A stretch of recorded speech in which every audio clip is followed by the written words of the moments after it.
वहीं देश भर में लगातार कोरोना के मामले बढ़ते जा रहे हैं। हर साल बहरूपिया कोरोना नया रूप लेकर लौटता है। कभी डेल्टा, कभी ओमिक्रॉन, कभी NB1 और अब JN1 के जरिए कई राज्यों में पैर पसार चुका है। नया वेरिएंट कितना खतरनाक है और क्या जिन लोगों ने वैक्सीन लगवाई हुई है वो सुरक्षित हैं या फिर उन्हें फिर से वैक्सीन लेनी होगी, इस मसले पर हमारे संवाददाता प्रशांत त्रिपाठी ने सर गंगाराम अस्पताल के वरिष्ठ डॉक्टर उज्जवल पारख से बातचीत की।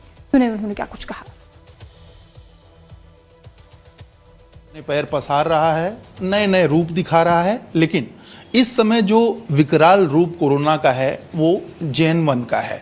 आखिर कोविड का ये कौन सा पोर्शन है और इसी ने क्यों सबसे ज़्यादा अपने पैर पसार रखे हैं, ये समझने के लिए डॉक्टर उज्जवल पारख जी हमारे साथ हैं, गंगाराम हॉस्पिटल के सीनियर डॉक्टर। सर, आपसे जानना चाहूँगा मैं कि JN1 आखिर है क्या और क्यों ये पैर पसार रहा है? देखिए, जब से कोविड आया है, इसका वायरस, कोरोना वायरस जो है कंटिन्यूसली म्यूटेट कर रहा है और अपने नए नए वेरिएंट्स इसके आ रहे हैं। इतनी तेज़ी से ये म्यूटेट करता है कि इसको ट्रैक रखना भी कई बार मुश्किल होता है। तो इसकी एक न्यूमरोलॉजी दी गई है कि ये म्यूटेशंस होंगी तो इसका ये नंबर दिया जाएगा।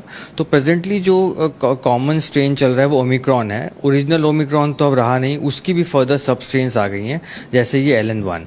और LN1 जो है प्रेडोमिनेंट स्ट्रेन एट प्रेजेंट है और ये ज़्यादा इन्फेक्शन फैलाता है, लेकिन सिविरिटी ऑफ डिजीज़ इसकी कम है। सो ये कॉमनेस्ट है, लेकिन ये आखिरी नहीं है और नए नए सब वेरिएंट्स आते रहेंगे, इसके सब वेरिएंट्स आते रहेंगे, क्योंकि वायरस का नेचर है म्यूटेट करते रहना और अपने आप को बदलते रहना। जो इसके प्रोटीन कंपोनेंट होता है, स्पाइक प्रोटीन जिसको हम बोलते हैं, उसमें चेंजेस आते रहते हैं वायरस के अंदर।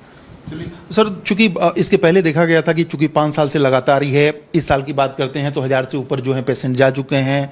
ओमिक्रॉन के ही वेरिएंट्स की अगर बात करते हैं तो अल्फा, गामा और बीटा और तमाम हैं, लेकिन JN1 जो है वो बताया जा रहा है कि उसके जो सैंपल्स आ रहे हैं वो सबसे ज़्यादा आ रहे हैं। तो आखिर ये मैं जानना चाहता हूँ कि यही अपना फैलाव क्यों कर रहा है, किन वजहों से कर रहा है और इसका जो बचाव है वो कैसे करें?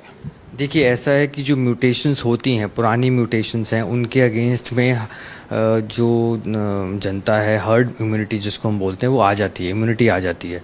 तो अब अगर वायरस को सर्वाइव करना है तो अपने आप को म्यूटेट करना है। तो उसने म्यूटेट करके ये वाला सबस्ट्रेन आया है, LN1 वाला सबस्ट्रेन आया है। तो इस समय ये सबसे ज़्यादा फैल रहा है। जब ये एक हर्ड इम्यूनिटी आ जाएगी तो ये भी बदल के नेक्स्ट टाइम कोई आएगा तो कोई नया आएगा।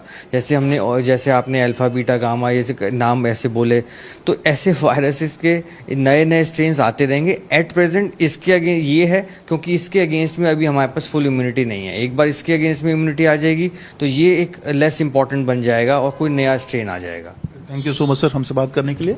जाहिर है डॉक्टर साहब की बातों को आपने सुना होगा, समझा होगा। घबराएं नहीं आप, वेरिएंट आया है तो उसका इलाज भी है।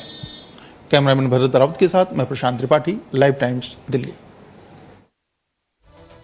चलिए, इसी के साथ आगे भी खबरों का सिलसिला लगातार जारी है, आप बने रहिए।